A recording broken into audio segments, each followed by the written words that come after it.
जय श्री कृष्णा। राधे राधे भक्तों। मैं नीतू राजावत मार्गशीर्ष मास कथा अगहन मास की अध्य 8वें अध्याय की कथा लेकर के आई हूँ। मार्गशीर्ष के 8वें अध्याय में श्रीमद् भागवत गीता के 9वें अध्याय का अमृत उपदेश माँ अन्नपूर्णा और माँ लक्ष्मी के चमत्कारी प्रभाव का वर्णन है। तो चलिए भक्तों, बने रहिए वीडियो में और जानते हैं माँ लक्ष्मी के और गीता के चमत्कारी अध्यायों का वर्णन। हरि बोल। जय श्री कृष्णा। श्री कृष्ण गोविंद हरे मुरारे। हे नाथ नारायण वासुदेवा। भक्तों, मार्गशीर्ष मास का महीना भगवान कृष्ण को अत्यंत प्रिय है।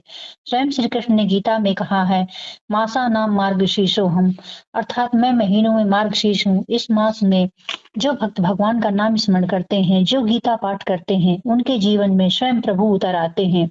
इसलिए आज मैं इस पावन गुरुवार को हम भागवत गीता के 9वें अध्याय की कथा का श्रवण करेंगे, जो राज विद्या राजगुह योग से नाम से प्रसिद्ध है। यह अध्याय केवल ज्ञान नहीं, यह स्वयं भगवान की वाणी है, जो भक्त हृदय में भक्ति का दीप प्रज्वलित करती है, भक्तों के हृदय में भक्ति का दीप प्रज्वलित करती है। यही अध्याय जिसमें श्री कृष्ण स्वयं प्रकट होकर यह बताते हैं कैसे सच्ची श्रद्धा और प्रेम से भगवान को प्राप्त किया जा सकता है। यह कथा इतनी अद्भुत है कि इसे सुनने मात्र से ही पाप नष्ट होते हैं और मन में भक्ति की धारा बहने लगती है।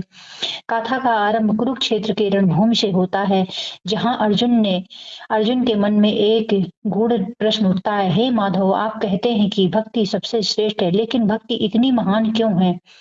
क्या यह केवल पूजा अर्चना से मिलती है या कोई रहस्य है जिसे केवल ज्ञानी ही समझ सकते हैं?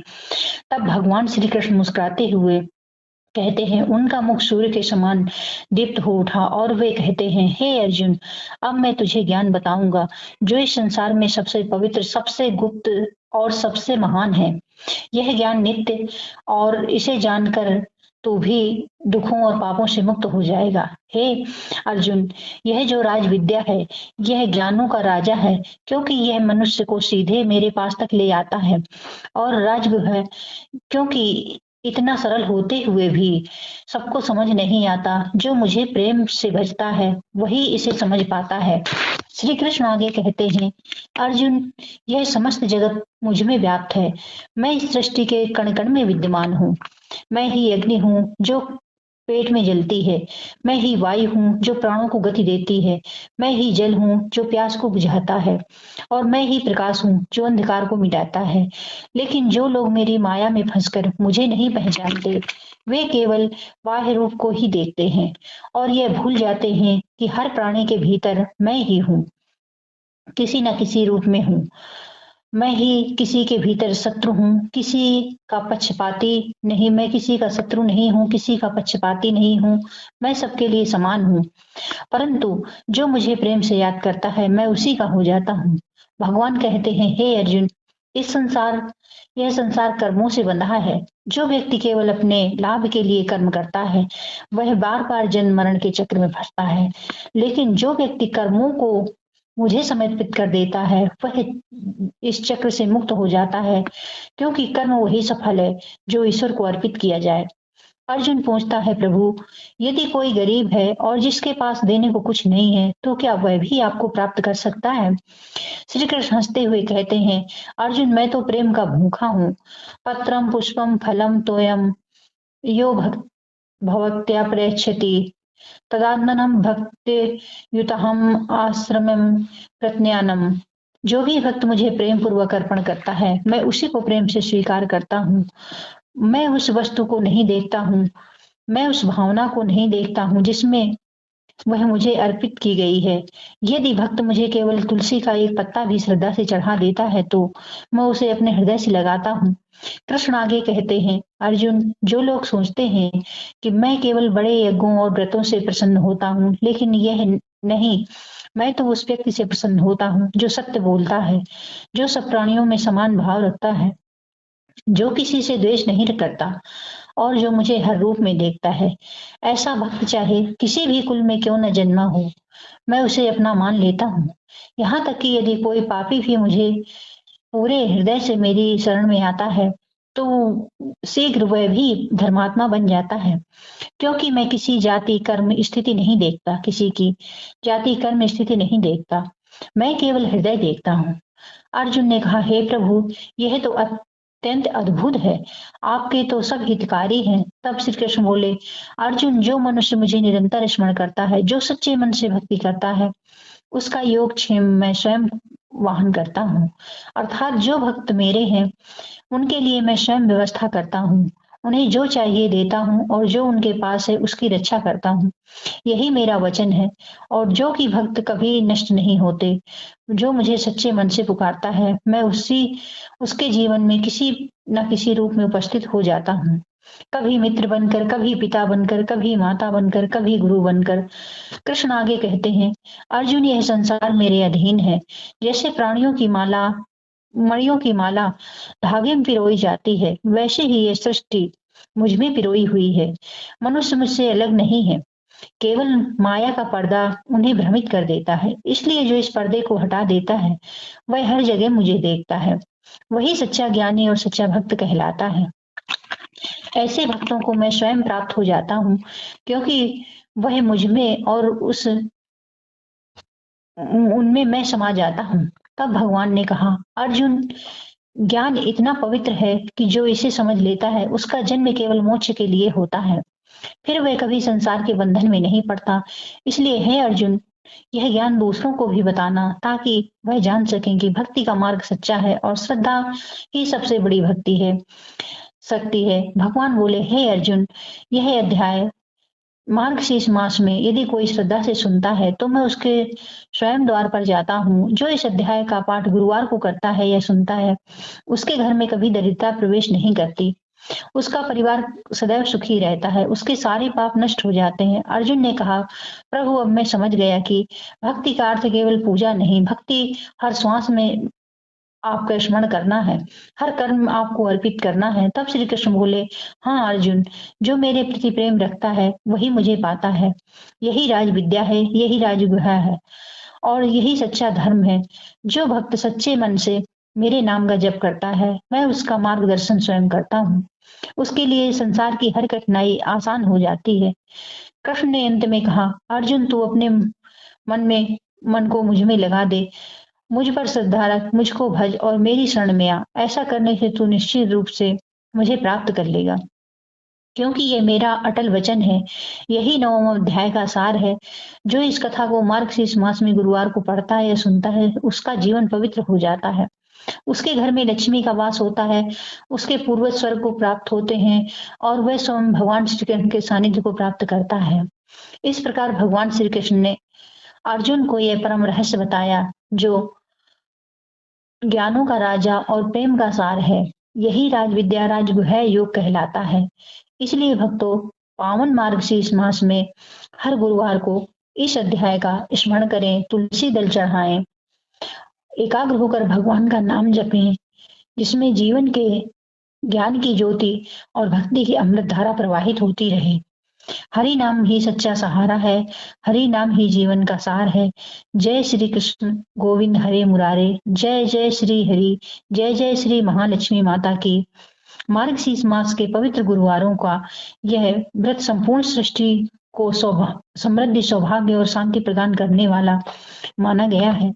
यह कथा केवल एक उपवास की नहीं, बल्कि एक विश्वास और भक्ति की है।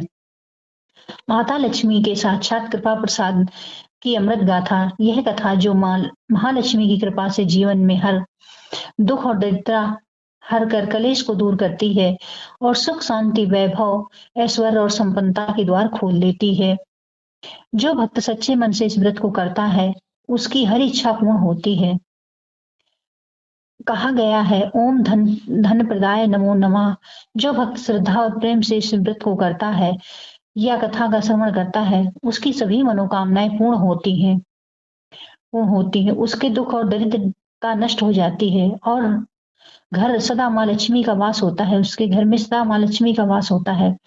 तो भक्तों, आइए जानते हैं, श्रद्धा प्रेम भाव से सुनते हैं मार्गशीर्ष मास के गुरुवार की ये पवित्र अद्भुत व्रत कथा, जो धन सुख समृद्धि और ऐश्वर्य प्रदान करने वाली है। द्वापर युग में सौराष्ट्र नामक प्रदेश में भद्रशिव नामक एक धर्मात्मा विद्वान न्यायप्रिय राजा राज्य करते थे। चारों वेद, 6 शास्त्र, 18 पुराणों के ज्ञाता थे। उनकी रानी का नाम सूरत चंद्रिका था, जो अत्यंत रूपवती, पतिव्रता और गुणों की मूर्ति थी। उनके एक पुत्र और एक कन्या थी। कन्या का नाम श्यामवाला था। एक दिन महालक्ष्मी जी ने वैकुंठ से विचार किया कि मैं देखूंगी पृथ्वी पर कौन सा ग्रह मेरे प्रति सच्चे प्रेम और भक्ति से पूजा करता है। जब उन्होंने देखा कि राजा भद्रशिव के यहाँ धन धान्य की कोई कमी नहीं है, परंतु भक्ति का अभाव है, तो उन्होंने निर्णय लिया कि मैं स्वयं पृथ्वी पर जाऊंगी। और उन्होंने सोचा, यदि मैं किसी निर्धन के घर जाऊंगी तो वह धन पाकर भी स्वार्थी हो जाएगा। यदि मैं किसी धर्मात्मा के घर जाऊंगी तो वह धन पाकर सदुपयोग करेगा। ऐसा सोचकर माँ लक्ष्मी एक वृद्ध ब्राह्मणी का रूप लेकर के सफेद वस्त्र पहने, हाथ में लाठी ली और महल की ओर चल दी। जब राजा के द्वार पर पहुंची तो उनके तेज मुख से तेज निकल रहा था। दासी ने उन्हें देखा और बोली, अम्मा आप कौन हैं? वृद्धा बोली, बेटा मेरा नाम कमला है, मेरे पति भुवनेश हैं, हम द्वारका में रहते हैं, मुझे तुम्हारी रानी से मिलना है। दासी अंदर गई और रानी से कहा, महारानी, बाहर एक तेजस्विनी वृद्धा आई है। रानी, जो ईश्वर और अहंकार में डूबी हुई थी, बोली, मुझे किसी अजनबी से नहीं मिलना, ना ही मुझे फुर्सत है, भेज दो कहीं और। दासी ने पुनः कहा, महारानी, उनके मुख से दिव्य प्रकाश निकल रहा है। रानी बोली, ठीक है, बुला लो, परंतु जल्दी भेज देना। जब महालक्ष्मी जी रानी के समक्ष गईं तो उन्होंने कहा, बेटी, तुझे स्मरण नहीं, पर पिछले जन्म में तुम एक वैश्य की पत्नी थी। गरीबी के कारण तुम्हारा पति तुम्हें प्रतिदिन अपमानित करता था। एक दिन तुम दुखी होकर घर छोड़कर जंगल को चली गई थी। भूख प्यास से व्याकुल रो रही थी। तब मुझे तुम पर दया आई और मैंने तुम्हें श्री महालक्ष्मी के व्रत की कथावत सुनाई। तब तुमने श्रद्धा से व्रत किया और उसके प्रभाव से तुम्हारा घर धन धान्य से भर गया। परंतु हम इस जन्म में तुमने वह व्रत करना भूल गई हो, इसलिए तुम्हारे जीवन में अहंकार आ गया है। याद रखो, जो महालक्ष्मी का व्रत भूल जाता है उसके जीवन से लक्ष्मी चली जाती है। यह सुनकर रानी क्रोध में बोली, अरे ओ बुढ़िया, तू कौन है? मुझे उपदेश देने वाली? मेरा ऐश्वर्य तेरे कर्मों का फल है क्या? किसी देवी की कृपा नहीं है। यह सुनकर बुढ़िया माँ बोली, जो महालक्ष्मी के रूप में थी, मुस्कुराई, जहां अभिमान आता है वहां विनाश भी आता है। इतना कहकर वे चल पड़ी। यह सब श्यामवाला ने देखा और वह दौड़कर माँ के चरणों पर गिर पड़ी। बोली, माँ क्षमा करें, मेरी माता ने अपराध किया है। माँ ने प्रेम से कहा, बेटी तू श्रद्धावान है, इसलिए तुझे वर देती हूँ। आज अघन मास का पहला गुरुवार है, तो महालक्ष्मी का व्रत कर, तेरे जीवन में सुख और वैभव आएगा। श्यामवाला ने व्रत किया और पूजा की। उसी व्रत के प्रभाव से उसका विवाह एक सुंदर राजकुमार से हो गया। वह ससुराल में सुखी रहने लगी। उधर रानी पर माँ का प्रकोप हुआ। राज्य में अकाल पड़ा, धन समाप्त हो गया। राजा रानी दरिद्र हो गए। रानी एक दिन बोली, राजन, हमारा दामाद बड़ा राजा है, उसके पास चले, वह दामाद हमारी मदद करेगा। वे दोनों रास्ते में तालाब के किनारे विश्राम किया। नगर वासियों ने उन्हें देखा और श्यामवाला को समाचार दिया। श्यामवाला दौड़ी दौड़ी आई, उनको सम्मान दिया, रत्नों और स्वर्ण से स्वागत किया।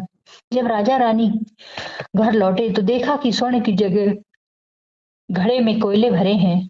यह माँ का प्रकोप था। रानी ने पश्चाताप किया और अगहन मास का अंतिम गुरुवार आया तो उसने स्नान कर श्रद्धा से महालक्ष्मी का व्रत किया, पूजा की, कथा सुनी, दान दिया। माँ प्रसन्न हो गई और उन्हें वरदान दिया, अब तेरे घर में फिर धन, वैभव और ऐश्वर्य की वर्षा होगी, राज्य में फिर से सुख लौटेगा। रानी आनंद से रहने लगी। कुछ समय बाद श्यामबाला अपने पिता के घर गई और रानी ने उनका आदर नहीं किया, पर श्यामबाला ने कुछ नहीं कहा। लौटते समय उसने थोड़ा नमक लिया। पति ने पूछा, यह क्यों, क्या लाई हो मायके से? वह बोली, वहां का सर लाई हूं। दूसरे दिन बिना नमक का भोजन बनाया। पति ने कहा, भोजन फीका है। उसने नमक डाला, स्वादिष्ट हो गया। श्यामबाला बोली, जैसे भोजन बिना नमक के अधूरा है, वैसे जीवन बिना माँ लक्ष्मी की कृपा से अधूरा है। पति मुस्कुराया और बोला, सत्य कहा, लक्ष्मी कृपा ही जीवन का सार है। जो भक्त मार्गशीर्ष मास में गुरुवार को श्रद्धा भक्ति के साथ श्री महालक्ष्मी का व्रत करता है, यह कथा पढ़ता अथवा सुनता है, उसके घर से दरिद्रता दूर होती है और माँ लक्ष्मी कृपा सदा बनी रहती है। प्रेम से बोलिए, जय श्री महालक्ष्मी माता की जय। श्री हरि, जय श्री कृष्णा।